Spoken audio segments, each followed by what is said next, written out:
Hey tennis fans, I'm Grace Carter and this is Tennis Now presented by Tennis Express. Tennis Express, ordered today and it ships today.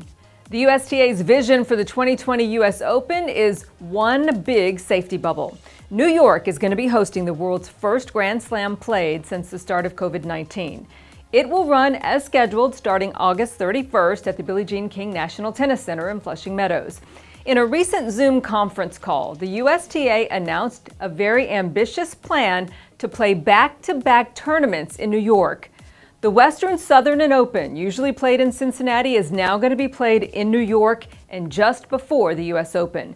The main draw for that event is set for August 19th through the 28th, and the US Open main draw follows immediately afterward from August 31st to September 13th. Players are going to compete for a combined $60 million in prize money for the two tournaments. Now, this is an unprecedented undertaking, so credit the USTA, the ATP, and WTA all for working out a very complex and fluid situation. Of course, there are major changes to keep everybody safe. So today we're going to highlight 5 key changes that we'll see as part of the 2020 US Open. The USTA says hosting the two events in one centralized location mitigates the risk and allows for one unified medical, training, and competition environment. Will the plan keep the coronavirus away? Well, they hope so. And here's how they're going to try to do it. First, players will be tested upon arriving in New York City and tested at least once a week during tournament play, and likely even much more than that. Dr. Brian Hainline, who sits on the USTA board, says testing will be done by a nasal swab, which he claims is nearly 100% accurate, meaning they won't expect to see any false positive tests. If a player tests positive, the USTA and its medical staff will provide care and determine if that player can be treated at the hotel or if that player needs to go to the hospital. Players are going to stay at one of 2 JFK airport hotels or be allowed to rent homes in the suburbs. They will not, however, be allowed to stay in Manhattan. The USTA says it has secured 512 rooms at the TWA Hotel, which is very close to the US Open site. Now, players can each have 2 hotel rooms. The USTA will pay for one, players will pay for the second, with up to 3 guests allowed in each room. Now, that concession is important because it means players can bring a coach and a physio if they choose to.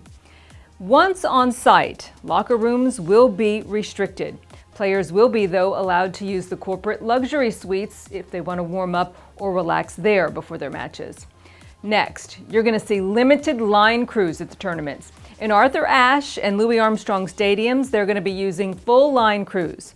That means Hawkeye is going to get quite a workout on the outer court action with a chair umpire on every court there.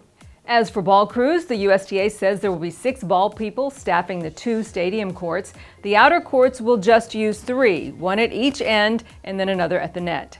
Another change we'll see involves doubles. For the first time in tournament history, the US Open will not have mixed doubles. The USTA has also cut the junior tournament and the wheelchair tournaments. And men's and women's doubles has been cut in half from a draw of 64 teams down to 32 teams.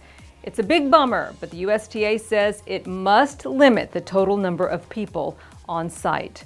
Given the entire ATP Top 10 is European, there's speculation now that we could see a diluted field, with European players opting to skip New York and play Paris, which starts on September 27th. Serena Williams says she will definitely play the Open as she tries to claim her 24th career Grand Slam. And her presence gives the tournament some star power and an historic storyline. Tournament director Stacey Allister has revealed that Lakehold, the new surface at the US Open, was shipped to a court in Serena's Florida home, so she had time to train on the new surface. Serena has lost 4 straight Grand Slam finals, including the last 2 US Open finals, so perhaps this home court edge will help her get over the finish line. Moving along with our changes, as we've reported before, there will be no fans at the events this year, the first time that's ever happened at a slam. You won't see any international media there either, though we have heard that ESPN and Eurosport will be allowed.